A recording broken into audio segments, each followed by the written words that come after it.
행복한 사람. 지금 마태복음 5장을 같이 나누면서 복이 있나니, 복이 있나니, 복이 있나니.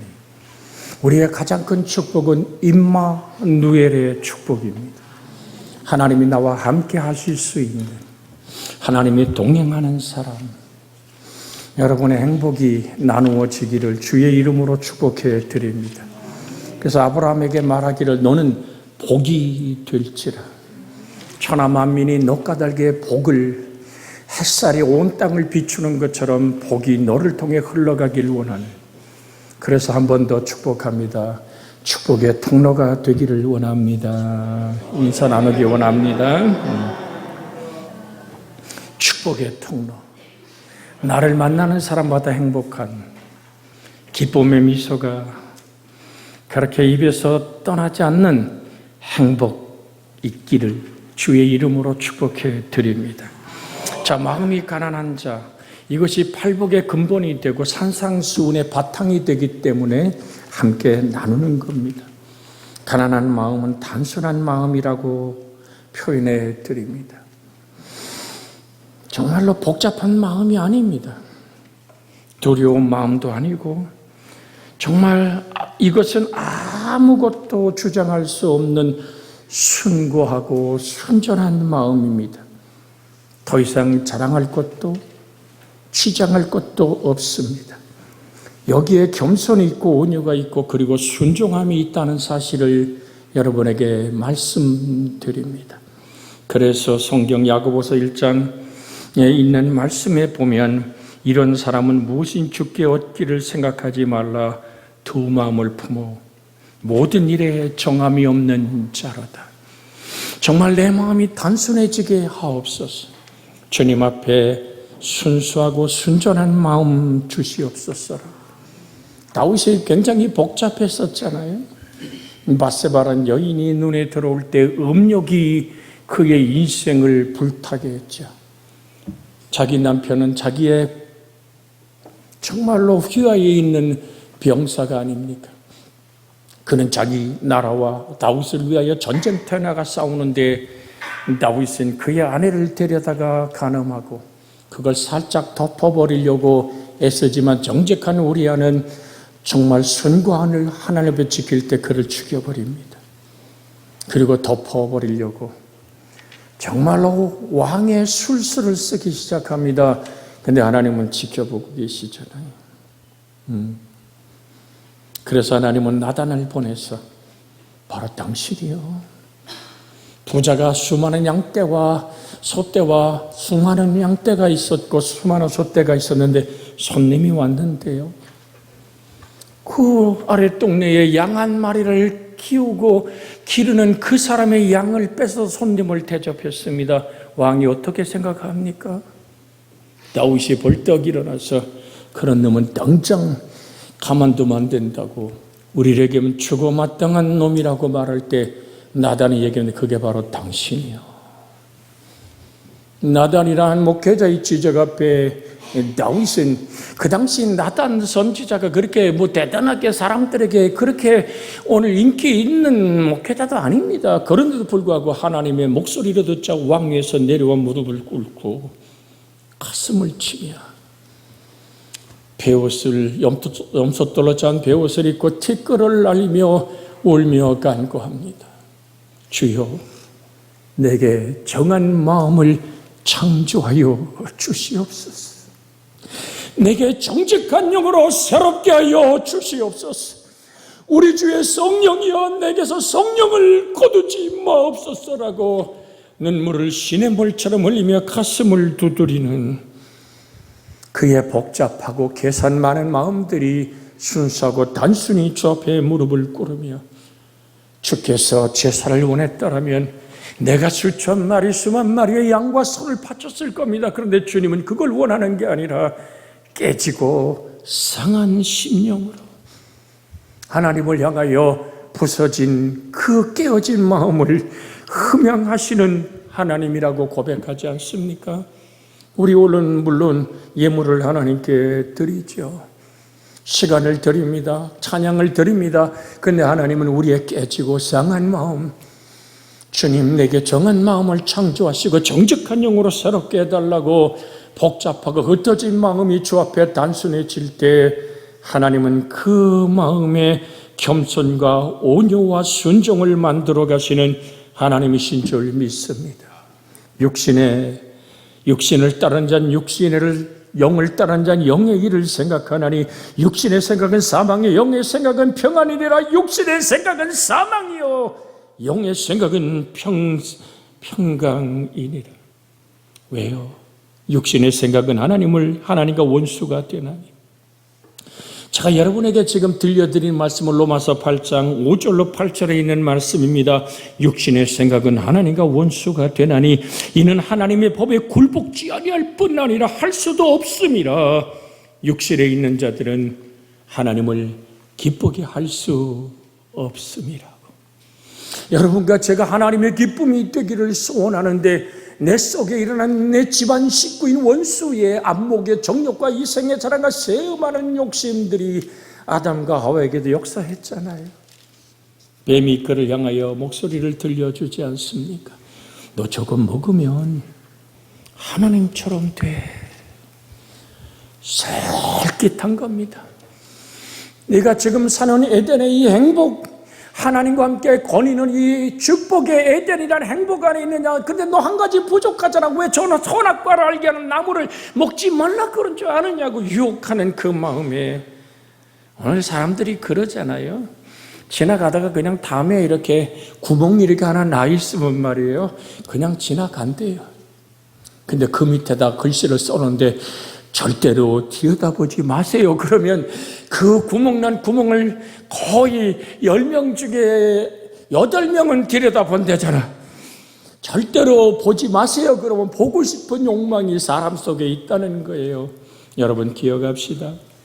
하나님이 당신에게 모든 걸 다 줬지만 이것만은 아니야 라고 감춰둔 그것이 왠지 알아? 이것이 이단이요, 오늘 정말 사단의 지배에 있는 자들의 유혹입니다. 내가 받은 특별한 계시, 네가 이걸 알면 특급 그리스도인이 되는 건데, 당신이 이걸 모르잖아, 기존께서는 이걸 안 가르쳐 라고 유혹하는 것에 수없이 넘어가는 거거든요. 그래서 성경은 말합니다. 욕심이 잉태한 즉, 다 이렇게 박자가 맞으니 감사해요. 욕심이 잉태한 즉 죄를 낳고 죄가 장성한 즉 사망을 낳느니라.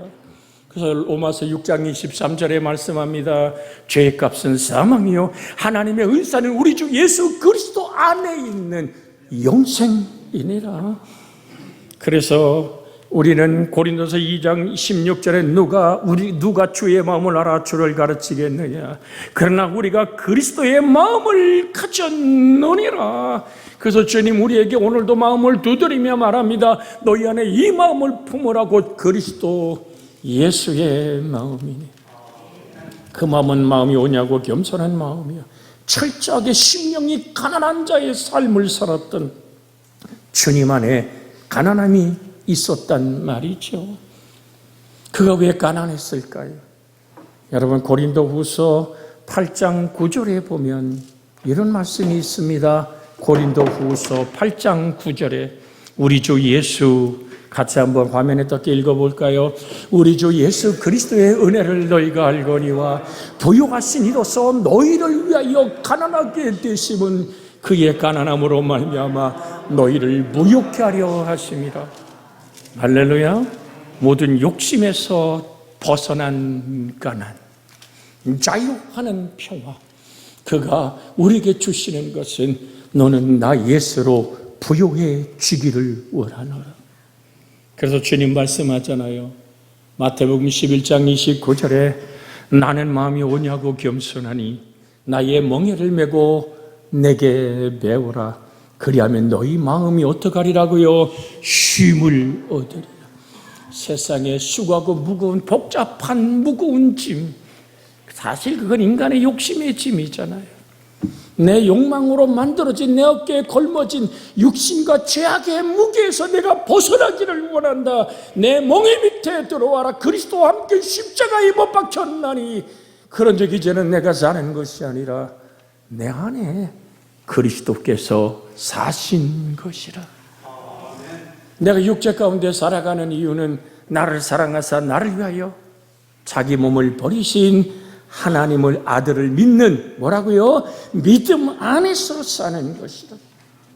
사랑하는 여러분, 자기의 죄인됨을 알고 죄로 말미암아 드러난 수치스러운 자신의 모습을 덮고자 주의 옷을 덧입는 우리가 되기를 주의 이름으로 축복해 드립니다.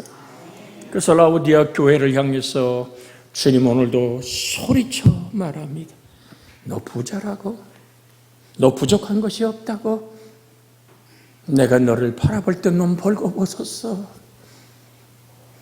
주 예수로 옷 입기를 주님은 원하십니다. 내 죄가 주홍같이 붉고 진홍같이 검붉을지라도 내가 너를 아는 은혜 속에서 너의 수치스러운 아픔을 끌어안고 간구할 때 나 예수가 보혈로 너를 옷 입히리라. 내 살아있는 말씀으로 너를 옷 입히리라. 그 은혜 안에 있기를 주의 이름으로 소원해 드립니다. 하나님 앞에 자기가 아무것도 아니며 자랑할 것도 주장할 것도 없는 존재라는 것이 확인될 때 그 영혼은 단순하고 깨끗해지기 시작합니다. 가난한 마음은 물질에 욕심이 없는 마음입니다. 세속적인 야망이 없는 마음입니다. 계산과 음모가 없는 마음입니다. 이제는 더 이상 내가 주인이라고 고백하는 마음이 아닙니다. 그래서 로마서 12장 2절로 3절에 이렇게 말씀합니다. 너희는 이 세대를 본받지 말고 오직 마음을 새롭게 함으로 변화를 받아 하나님의 선하시고 기뻐하시고 온전하신 뜻이 무엇인지 분별하도록 하라. 내게 주신 은혜로 말미암아 각 사람에게 말하노니 마땅히 생각할 그 이상의 생각을 품지 말고 오직 하나님께서 각 사람에게 나누어 주신 모델로요 믿음의 분량대로 지혜롭게 생각하라. 믿음의 분량대로 지혜롭게 생각하라. 믿음은 들음에서 나가 들어온 그리스도의 말씀으로 말미암지 않습니까? 그래서 복 있는 사람은 다 암송하잖아요. 시편 1편에 복 있는 사람은 시작. 복 있는 사람은 악인의 길을 쫓지 아니하며 죄인의 길에 서지 아니하며 오만한 자의 자리에 앉지 아니하고 오직 여호와의 율법을 즐거워하여 그 율법을 주야로 묵상하는 자로다. 그는 시냇가에 심은 나무가 철을 따라 열매를 맺으며 그 잎사귀가 마르지 아니함 같으니 그가 하는 모든 일이 다 형통하리로다. 살아계신 말씀이 나의 기쁨이 되나요? 그 말씀이 나의 생명의 동력이 되는 늘 시들지 않는 하나님 안의 푸르름, 그 은혜가 우리를 붙들기를 주의 이름으로 축복해 드립니다. 오늘 새벽에 잠깐 언급했습니다마는 갈렙이 86세가 되어서 여호수아에게 말하잖아요. 헤브론 산지를 내게 주소서. 내가 40대 가나안을 정탐하러 갔을 때 그 뜨거웠던 내 가슴이 지금도 불타고 있습니다. 내게 여전히 사색 같은 건강이 흐르고 있습니다. 이 축복이 여러분과 제 속에 있기를 주의 이름으로 축복해 드립니다. 주 앞에 단순한 마음, 순전한 가난한 마음 속에 흐르는 하나님의 말씀의 능력이 여러분과 여러분의 자손과 모든 세대를 거듭할수록 그 잎사귀가 마르지 않는 버러름의 역사들이 달마다 과실을 맺는 축복의 은혜들이, 그래서 걸어가도 피곤짜고 달려가도 곤빛이 않은 내가 하늘 아버지 앞에 나는 하나님 무능함을 고백할 때 나의 힘이 되신 여호와를 만날 줄 믿습니다. 피곤에 지쳐 쓰러질 때 하나님은 나의 능력이 되시는 하나님을 오늘도 내게 말씀의 손으로 나를 붙드시는 좋으신 하나님의 은혜에 사로잡히는 축복의 통로가 되기를. 그래서 믿음의 분량대로란 얘기는 그 시냇물 생명의 말씀이 나의 삶의 동력이 되어 여러분의 자녀의 힘들고 어렵고 지쳐버린 모든 사슬이 사라지기를 주의 이름으로 축복해 드립니다. 성경은 말하잖아요. 아담아, 너 때문에 땅이 저주를 받았어. 가시와 엉겅퀴가 돋아 내가 땀방울을 흘려야 밥을 먹을 것이라고 말씀하던 오늘 그 말씀에 인간의 모든 걸머진 저주를 갈라디아 3장의 14절에 뭐라고 얘기합니까? 우리의 저주를 걸머지신 주님이 우리를 모든 저주에서 속량하셨다고 말합니다. 그래서 인생의 가시덤불, 힘들고 아프고 지쳐버린 우리의 자녀들의 삶, 내 남은 인생길에 나를 올감했던 모든 올무 같은 가시와 엉겅퀴가 사라지기를 예수 이름으로 축원합니다. 주님은 우리의 저주를 속량하셨습니다. 속량이란 말은 값을 치렀단 말입니다. 하나님이 이제 우리의 저주가 사라지고 우리에게 축복의 시온의 대로를 열어주는 은혜가 여러분과 저의 삶 속에 바탕이 되는 것이 뭐라고요? 심령이 가난한 자는 복이 있나니. 천국의 지배가 하나님이 너를 자유케 하시는 능력이, 물질을 초월하는 자유로운 능력이, 인간의 복잡한 계산과 음모에서 벗어날 수 있는, 내가 주의 말씀을 주야로 묵상함으로 그 말씀이 나를 원수보다 지혜롭게 하는 시편의 말씀이 여러분과 저의 생애를 주관하기를 주의 이름으로 축복해 드립니다. 가난한 마음에서 가난한 삶이 시작됩니다. 그것은 비참하고 열등한 삶이 아니라 단순하고 진실하고 깨끗한 삶을 뜻하는 것입니다. 여기에 그리스도인의 경건한 생활이 있습니다. 그것은 가능하면 자기의 가진 모든 것을 버리고 포기하는 생활이요, 타인과 나누는 생활입니다. 예수님과 그 제자들의 생활 양식을 보면 그들은 자기가 가진 모든 그물과 배를 버려두고 단순하게 공동체로 살아갔습니다. 먹고 마시는 문제를 그렇게 두려워하지 않았습니다. 오히려 그것보다는 예수님께서 가르쳐 주신 하나님의 나라를 더 중요하게 생각하며 살았던 사람들. 베드로는 그물질에서 먹고 살았던 사람 아닙니까? 배와 그물을 버려두고 어느 날 주님이 베드로가 들어올 때 얘기하잖아요. 너 좀 가진 게 있냐? 베드로에게 내가 한 세겔 정도 있느냐? 그랬더니 없다고. 그 주머니가 비어 있음을 얘기합니다. 왜? 예수님께 다가와서 세금을 내라 그랬거든요. 주님이 왕의 아들에게 세금을 받겠느냐? 그러나 저들로 오해하지 않기를 원한다고. 지금 바다에 가서 낚시를 정구거라. 낚시를 정구면 거기서부터 고기 한 마리가 와서 물어버릴 것이다. 그러면 그 고기를 낚아서 입을 벌리면 그 속에 뭐가 있다고요? 한 세겔이 들어있을 것이다. 바다 물고기들이 동전 먹는 물고기가 어디 있겠어요? 그러나 주님과 함께 걷는 삶, 모든 걸 안 가진 것 같지만 모든 것을 가진 자의 축복이, 심령의 가난한 자의, 물질을 넘어섰을 때 물질을 다스린다는 사실을 제가 여러분에게 수없이 말씀을 드렸어요. 존재의 하나님을 회복하면 소유는 다스려진다고. 이것이 영적인 원리입니다. 그래서 성경은 이렇게 말합니다.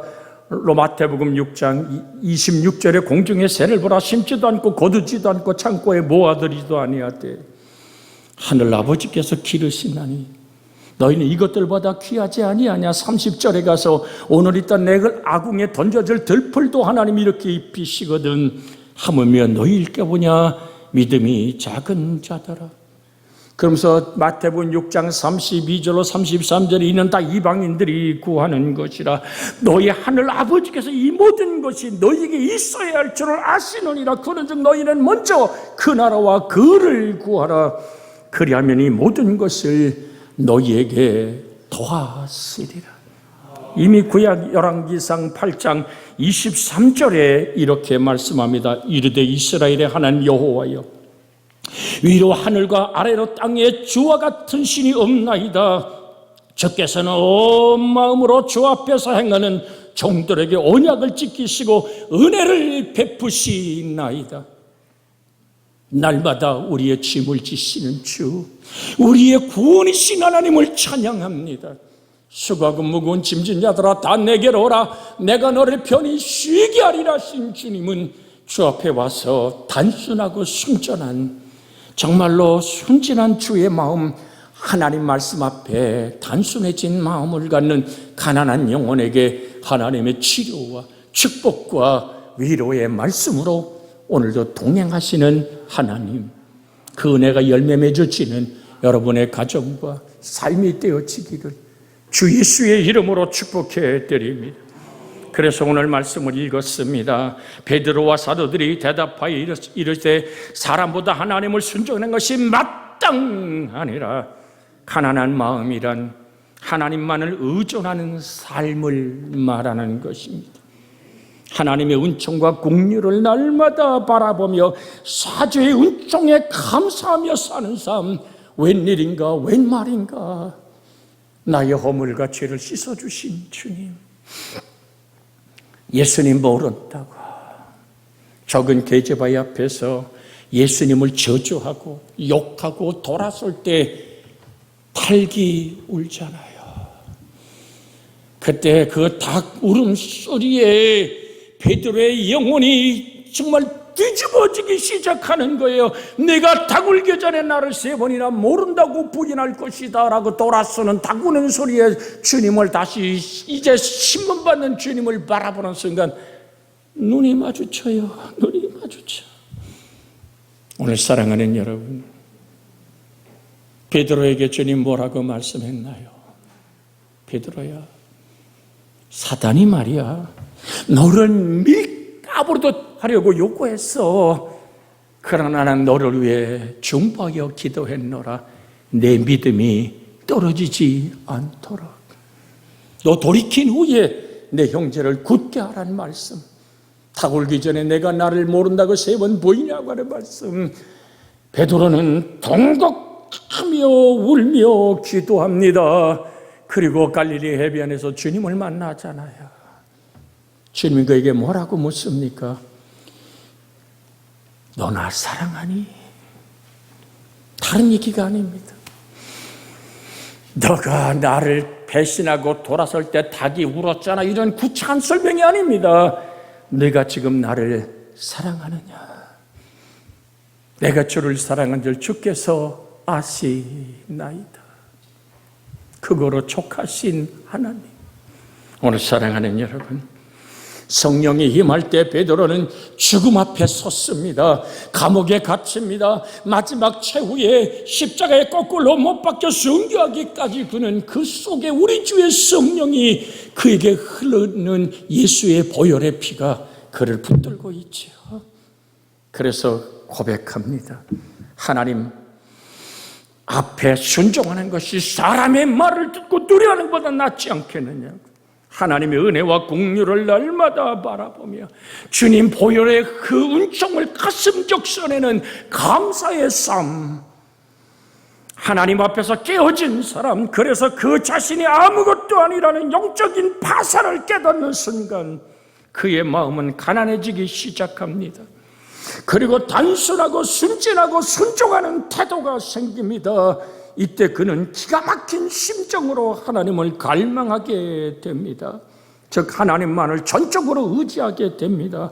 가난한 마음의 절정이 여기에 있습니다. 즉 하나님을 향한 열망입니다.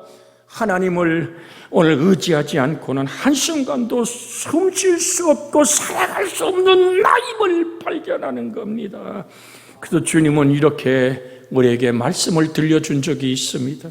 요한복음 14장 21절에 나의 계명을 지키는 자야 나를 사랑하는 자니, 나를 사랑하는 자는 내 아버지께 사랑받을 것이요 나도 그를 사랑하여 뭐라 그래요? 그에게 나를 나타내리라. 항상 숨을 들이키면 오늘 온 공기가 뱃속으로 들어오듯이 주여 라고 마음으로 나직하게 부를 때에 우리 주의 성령은 공기보다 빠르게 내 영혼을 붙들어 주시는 겁니다. 주의 계명은 하나입니다. 사랑입니다. 마음을 다하고 뜻을 다하고 성품을 다한 하나님의 사랑. 내 이웃을 내 자신같이 뭐하라고요? 사랑하라. 할렐루야. 정말 내 이웃을 내 자신같이 사랑할 수 있을까? 요한복음 14장 23절에는 뭐라고 말합니까? 예수께서 대답하여 이르시되 사람이, 우리 한번 같이 읽어볼까요? 시작. 예수께서 대답하여 이르시되 사람이 나를 사랑하면 내 말을 지키리니 내 아버지께서 그를 사랑하실 것이요 우리가 그에게 가서 고초를 그와 함께 하리라. 임마누엘, 네가 내 안에 있고 내 말이 네 안에 있기에 우리가 함께 살자. 내가 천국을 예비하러 가노니 가서 예비하면 내가 너희에게 와서 너희를 내게로 영접하여 나 있는 곳에 너도 있게 하리라. 그러면서 주님 요한복음 14장 1절에 뭐라고 말씀합니까? 너 마음에 뭐하지 마라? 14장 1절에 근심하지 마라. 하나님을 믿으니 또 나를 믿어라. 이 말씀을 가지고 앞에 옆으로 같이 말씀을 암송하며 인사하기 원합니다. 시작. 너희는 마음에 근심하지 말라. 하나님 믿으니 또 나를 믿어라. 누구를요? 아니, 지금 손잡은 옆에 사람 나 믿으란 얘기가 아니라 주 예수를 믿어라. 그러면 너와 내 집이 구원을 얻으리라. 괜히 또 그냥 네 당신만을 믿습니다. 그럼 큰일 나는 거예요. 우리 주 예수 그리스도만이 영원한 자유입니다. 진리를 알지니 진리가 너희를 자유케 하리라. 요한복음 8장 36절에 가서 아들이 너희를 자유케 하면 참으로 너희가 자유로우리라.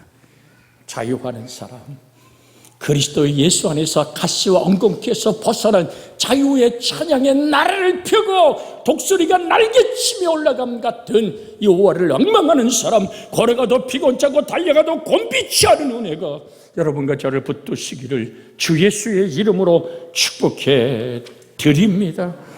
그 사람이 부족하면 겸손이라도 해야 하지 않겠습니까? 어떤 사람은 실력도 인격도 없는데 거기다가 교만하고 성격까지 못됐다면 누가 그를 환영하겠습니까? 인간이 절망을 깨달으면 늦기 전에 겸손히 하나님을 찾아야 합니다. 하나님 앞에서 마음이 파탄과 자신의 부족을 느끼는 것으로 영적인 만족과 자만에 빠지지 마십시오. 적극적으로 하나님을 의지하고 그 은혜와 공유를 사모하는 그것이 마음이 가난을 시작하는 출발점임을 잊지 않기를 주의 이름으로 부탁을 드립니다. 그 성경은 뭐라고 말합니까? 나를 사랑하는 자들이 나의 사랑을 입으며 나를 간절히 찾는 자가 나를 만날 것이라고 말합니다. 시편 34편 18절에 여호와는 마음이 상한 자를 가까이 하시고 중심으로 회개하는 자를 구원하시는 도다. 그래서 하나님, 내가 나를 아는 은혜를 주옵소서. 하나님의 힘에 붙들리려면 내가 깨어져야 됩니다. 단순해져야 됩니다. 가난한 마음이란 하나님만을 의존하는 삶의 발자국을 디뎌야 합니다. 왜요? 잠언 18장 12절에 한 사람의 마음에 교만은 멸망의 선봉이요 겸손은 존귀의 앞잡이니라. 교만의 뿌리가 뭐라 그랬어요? 이기적 사랑, 나 아니면 안 되는 것. 너무 마음 아픈 거죠. 때로는 질병으로 육체가 무너졌을 때 의하여 함께 대화하다 가슴이 베어지는 슬픔을 느끼는 이유가 뭔지 아십니까?